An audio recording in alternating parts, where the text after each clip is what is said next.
Na habari wapenzi watazamaji wa channel yetu, karibu tena kwenye channel hii.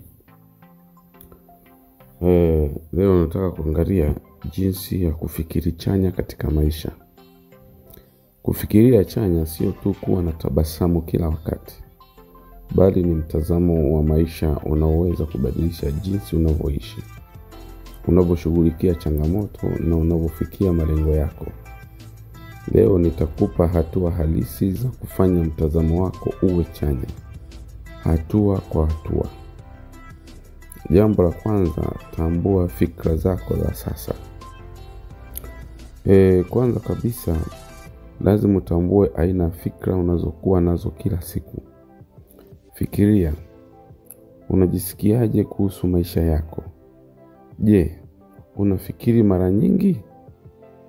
Siku zote mambo hayaendi vizuri kwangu, au ninaweza kufanikiwa hii? Hayo ndo mambo ya kufikiri kwanza.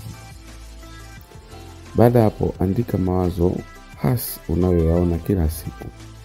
Angalia ni lini na kwa nini mawazo haya yanakuathiri. Fikiria ni mabadiliko gani madogo unaweza kufanya kuanza kuondoa mawazo hasi. Mfano, ikiwa unajisikia kuwa hauwezi kufanikisha malengo yako, jaribu kufikiri, hii ni changamoto na nitajifunza hatua kwa hatua jinsi ya kuishinda. Jambo la pili, badilisha fikra hasi kuwa chanya. Hiyo ndo hatua ya pili, badilisha fikra hasi kuwa chanya. Hatua inayofuata ni kuanza kubadilisha mawazo hasi kuwa chanya. Hii si rahisi mwanzoni, lakini kwa mazoezi inakuwa tabia.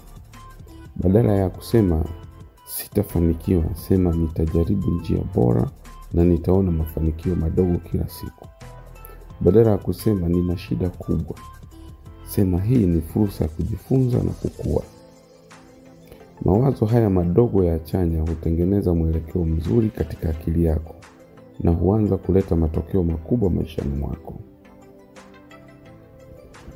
Lakini pia sehemu ya tatu, jenga tabia ya kufikiria chanya.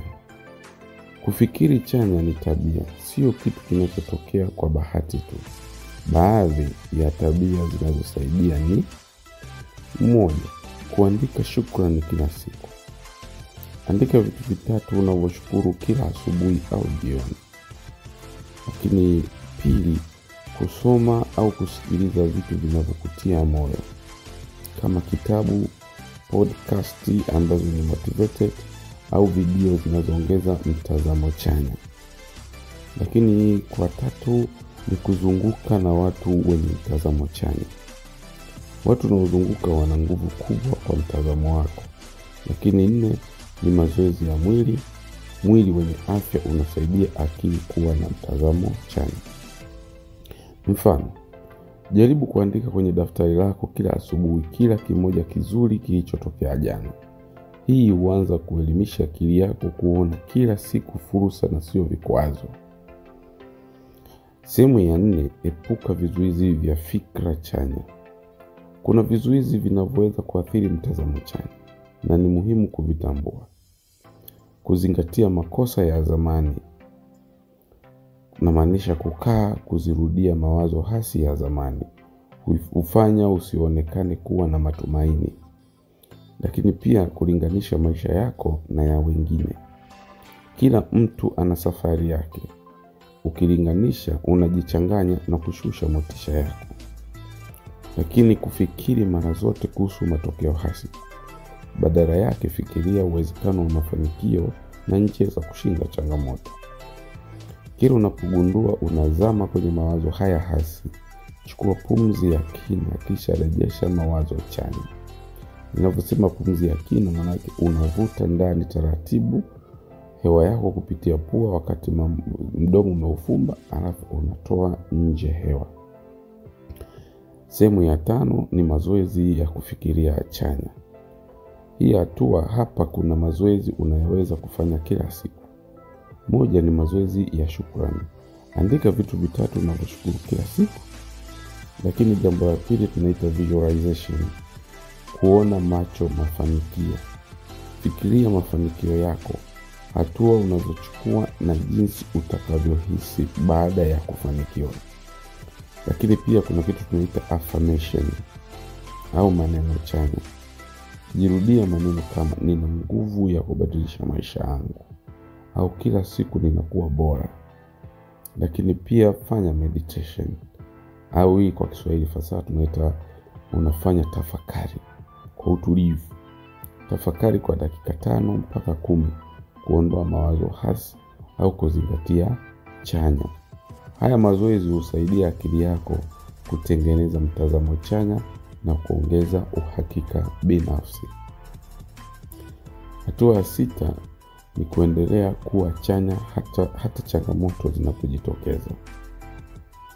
Kufikiria chanya sio kumaliza matatizo. Wakati changamoto zinapojitokeza, kumbuka kuwa kila changamoto ni fursa kujifunza.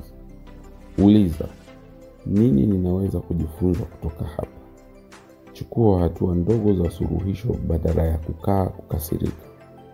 Mfano, ikiwa umechelewa kwenye kazi au shule, badala ya kuanza kujiuliza maswali hasi fikiria, nitafanya vizuri zaidi kesho na nitajifunza jinsi ya kupanga muda vizuri. Kumbuka, kufikiria chanya ni chaguo. Hata katika dunia yenye changamoto unaweza kuamua kuona fursa badala ya vikwazo. Anza kidogo kila siku na utashangaa jinsi mtazamo chanya unavyoweza kubadilisha maisha yako. Na ikiwa umefurahia video hii, hakikisha una like, kushare na kusubscribe. Kumbuka, maisha yako yanaanza kubadilika unapoanza kufikiria chanya.